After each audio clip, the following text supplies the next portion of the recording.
Assalamualaikum warahmatullahi wabarakatuh.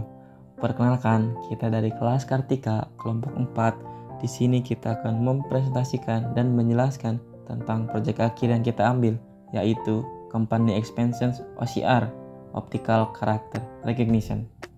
Sebelum masuk ke presentasi, kita perkenalan dengan anggota kelompok 4, yaitu Ainun Aulia Sahami, Dita Anggraini, Iwan Muhammad Ridwan, Rahma Aulia, dan Randy Ardiansyah. Ada dua topik yang dibahas dalam presentasi ini. Yang pertama topik latar belakang dibuatnya company expense, dan topik yang kedua solusi. Kita masuk ke presentasi. Yang pertama tentang latar belakang company expansions. Perusahaan saat ini menghadapi tantangan penurunan profitabilitas yang signifikan terkait dengan pengeluaran perusahaan. Hal tersebut disebabkan adanya kesulitan dalam mengumpulkan, menganalisis, dan memahami data biaya perusahaan yang rumit akibat sistem pelaporan dan analisis tidak efisien. Hampir 20% waktu kerja karyawan dihabiskan untuk tugas administratif, termasuk pengelolaan pengeluaran. Kesalahan dalam pengelolaan pengeluaran dapat berdampak pada keuangan perusahaan dan dapat menyebabkan kerugian finansial. Banyak perusahaan masih menggunakan metode manual dalam mengelola pengeluaran yang rentan terhadap kesalahan dan inefisiensi. Sehubungan dengan permasalahan yang terjadi, hal tersebut biasanya dihadapi oleh divisi purchasing dalam mengelola pengeluaran suatu perusahaan. Maka, aplikasi Company Expenses berbasis OCR menjadi solusi yang dapat kami kembangkan. Dengan menggunakan aplikasi ini, pengolahan dokumen pengeluaran akan menjadi lebih optimal dibandingkan dengan pengerjaan manual yang tentunya memakan banyak waktu dan rentan terjadi kesalahan. Inilah tampilan dari aplikasi Company Expenses OCR. Bagian awal ini menampilkan informasi aplikasi disertai tombol mulai yang apabila diklik akan mengarah pada bagian aplikasi utama. Selain itu, untuk meningkatkan pengalaman pengguna, di sisi kanan atas terdapat navigation bar yang mengarah pada bagian informasi ini sendiri, aplikasi, dan anggota kelompok. Berikut cara penggunaan aplikasi pengenalan karakter yang kami kembangkan. Pertama, mengunggah gambar faktur. Klik opsi Choose File untuk mengunggah faktur yang akan dimasukkan ke dalam database purchasing nantinya. Lalu, pilih faktur yang akan digunakan dan open. Maka gambar faktur yang dipilih akan terlihat. Terakhir, klik opsi prediksi. Aplikasi kami akan secara otomatis menganalisis dan mengekstraksi informasi yang relevan dari faktur tersebut. Terlihat hasil ekstraksi informasi dari faktur dengan cepat dan efisien ditampilkan, dan data dalam faktur telah berhasil diekstraksi dan siap untuk langsung dimasukkan ke dalam database purchasing. Proses ini tidak hanya menghemat waktu, tapi juga meminimalisir potensi kesalahan manusia. Kemudian, pada bagian anggota kelompok, terdapat informasi terkait masing-masing pengembang.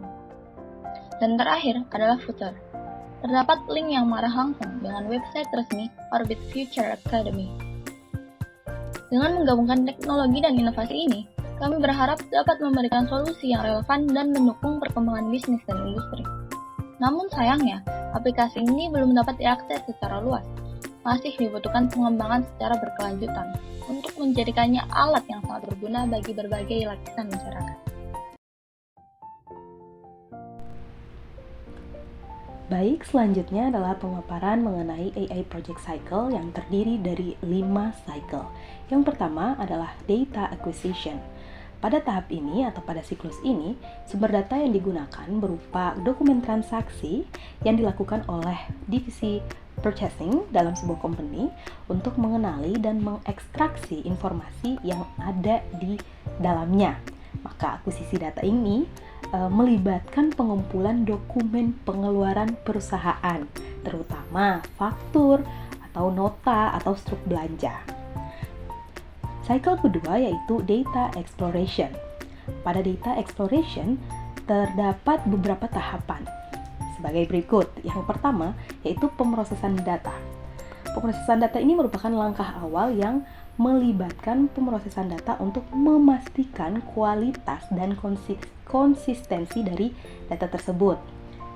Tindakan yang dilakukan yaitu pembersihan data seperti mengatasi noise atau gangguan dalam gambar, menghilangkan elemen yang tidak relevan, atau seperti normalisasi, yakni menyamakan format, ukuran, atau resolusi gambar. Ada juga segmentasi teks, yang mana ini memisahkan teks dari latar belakang atau elemen lain pada gambar. Yang kedua, ada ekstraksi fitur. Ekstraksi fitur ini mengidentifikasi fitur-fitur kunci yang ada dari data yang digunakan untuk proses OCR. Tindakan yang dilakukan yakni pengenalan karakter. Jadi mengidentifikasi karakter atau pola huruf yang ada pada struk atau faktur belanja tadi. Setelah itu ada pengenalan struktur, yang mana ini mengidentifikasi struktur dan layout teks dalam dokumen tersebut atau dalam gambar tersebut. Yang ketiga ada analisis statistik deskriptif, yang mana merupakan proses dari mengumpulkan informasi ringkas tentang distribusi dan karakteristik data. Tindakan yang dilakukan yaitu menghitung jumlah karakter. Jadi mengetahui berapa banyak karakter yang ada dalam dataset tersebut. Lalu analisis panjang teks, yang mana menentukan panjang teks rata-rata atau distribusi dari panjang teks tersebut. Dan distribusi karakter, melihat distribusi karakter tertentu. Selanjutnya ada visualisasi data, yang mana merupakan proses dari menerapkan visualisasi untuk membantu pemahaman data. Tindakan yang dilakukan yaitu histogram karakter, jadi menampilkan distribusi karakter pada gambar. Ada juga heat map, atau menunjukkan sebaran karakter atau intensitas teks pada gambar. Selanjutnya tampilan pratinjau, yakni menampilkan sampel gambar beserta hasil OCR untuk evaluasi awal. Selanjutnya yaitu evaluasi hasil OCR. Pada tahapan ini itu mengevaluasi kinerja dari OCR pada sampel data. Tindakan yang dilakukan yaitu confusion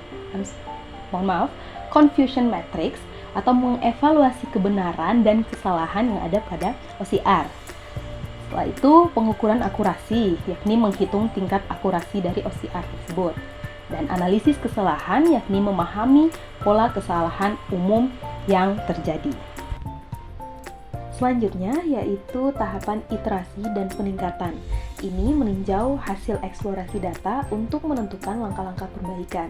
Tindakan yang dilakukan yaitu mengidentifikasi masalah, yakni menemukan potensi perbaikan dalam pemrosesan data atau algoritma OCR-nya, dan mengubah parameter, yakni mengoptimalkan parameter OCR berdasarkan hasil evaluasi. Terus selanjutnya yang terakhir yaitu dokumentasi hasil. Tentu ini membuat laporan atau dokumentasi tentang temuan dan keputusan selama mengeksplorasi data. Tindakan yang dilakukan yaitu menyusun ringkasan, tentu yaitu merangkum temuan utama dan rekomendasi untuk melakukan perbaikan, serta menyertakan visualisasi, yaitu menambah visualisasi dan grafik ke dalam laporan. Selanjutnya, cycle selanjutnya yaitu modeling. Nah, pada cycle modeling, dalam project ini, model yang digunakan adalah You Only Look Once atau YOLO, dan menggunakan versi YOLO V8X.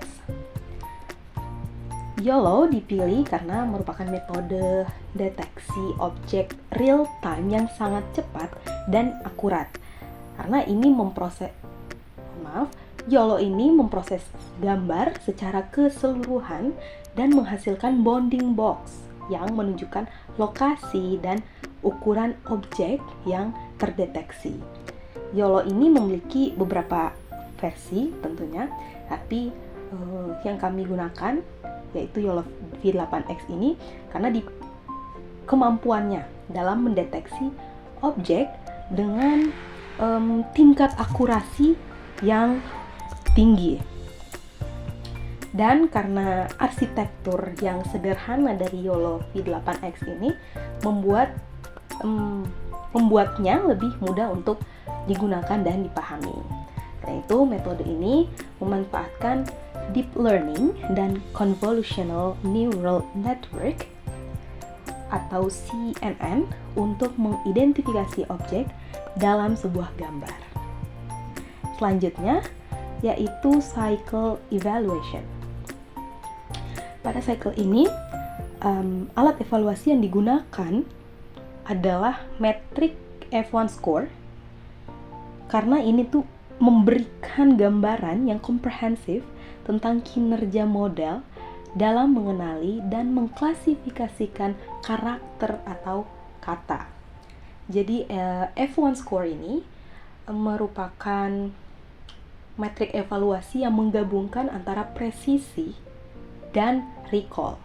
Presisi sendiri menunjukkan sejauh manakah model dapat mengenali karakter dan kata dengan benar, sedangkan recall menunjukkan sejauh mana model dapat menemukan semua karakter dan kata yang ada dalam data yang diolah. Jadi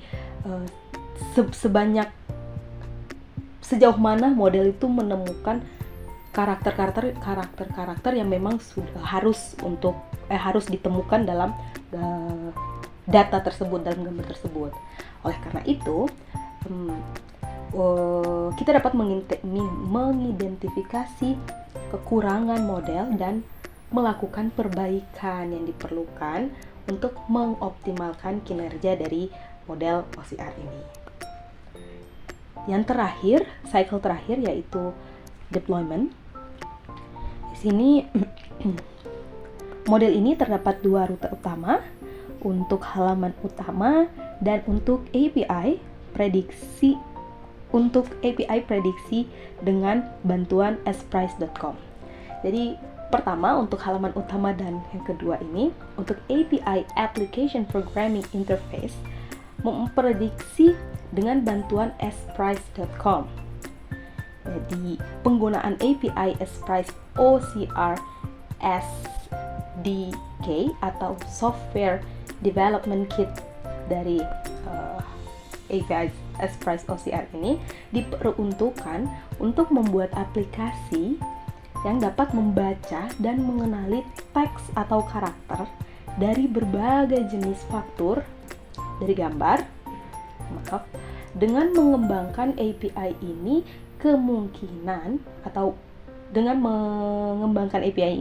akan memungkinkan penggunaan teknologi OCR ini tanpa perlu membangun solusi OCR dari awal. Jadi menghemat waktu. Seperti itu. Terus selanjutnya yaitu model OCR secara efisien memproses gambar yang diunggah dan memberikan respon dalam format JSON atau JavaScript Object Notation yang selanjutnya respon tersebut akan disimpan dalam file response.json.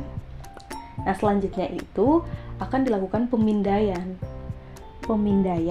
file JSON ini oleh model OCR untuk mengambil informasi terkait pembelian dari dokumen faktur yang telah dipindai tadi, yang telah dilakukan pemindaian. Nah, hasil dari pemindaian itu akan berupa daftar pembelian, nama toko, subtotalnya, pajak, dan akan ditampilkan melalui dashboard kepada pengguna. Jadi setelah proses OCR ini selesai, pengguna itu akan dengan mudahnya mengakses dan melihat detail pembelian serta informasi yang relevan dari gambar yang telah dipindai tadi. Dan yang terakhir ada front end dan back end. Jadi front end dan back end ini lebih ke aplikasinya. Jadi front end ini aplikasi dibuat untuk menggunakan framework Bootstrap untuk mempermudah progres desain dan tampilan dari aplikasinya. Sedangkan back end yakni aplikasi dibuat untuk menggunakan untuk back end aplikasi dibuat menggunakan Flask, sebuah framework web yang memungkinkan pengembang untuk membuat aplikasi web dengan mudah menggunakan Python. Selanjutnya, saya akan menjelaskan mengenai kelebihan dari model yang dikembangkan. Yang pertama, yaitu memiliki akurasi yang tinggi. Ketika melakukan pemindaian seperti daftar barang, subtotal, pajak, dan total harga, keakuratannya sangat tinggi sehingga dapat mengurangi kesalahan dalam proses perhitungan dan pelaporan. Yang kedua, proses pemindaiannya yang cepat. Model yang dikembangkan dapat mengenali karakter atau teks dengan cepat, sehingga memungkinkan proses pengolahan dokumen seperti nota, faktur, dan lainnya menjadi lebih cepat dan menghemat waktu. Yang ketiga, mendukung format JPG dan PNG, sehingga mampu memenuhi kebutuhan pengguna dalam mengunggah format gambar tersebut. Sedangkan kekurangannya, yaitu yang pertama, akurasi yang rendah ketika memindai nama toko. Ketika memindai nama toko, terkadang slogan dari toko tersebut ikut terpindai. Yang kedua, tidak terintegrasi dengan database. Hal ini dapat berakibat pada keterbatasan dalam mengelola informasi dari dokumen yang diunggah pengguna. Oke, kita masuk ke kesimpulan. Penggunaan aplikasi Company Expense merupakan otomatisasi dari tugas administrasi yang biasanya dilakukan dengan cara manual. Dengan menggunakan aplikasi Company Expense ini, proses mengenali teks pada bukti pemasukan dan pengeluaran perusahaan tidak lagi memakan waktu lama, sehingga kinerja menjadi lebih produktif untuk mengelola bisnis. Solusi yang ditawarkan sebelumnya juga berhasil menjawab permasalahan yang ada. Sekian presentasi dari kami. Terima kasih untuk para coach yang telah membimbing kami dalam mempelajari seputar artificial intelligence. Wassalamualaikum warahmatullahi wabarakatuh.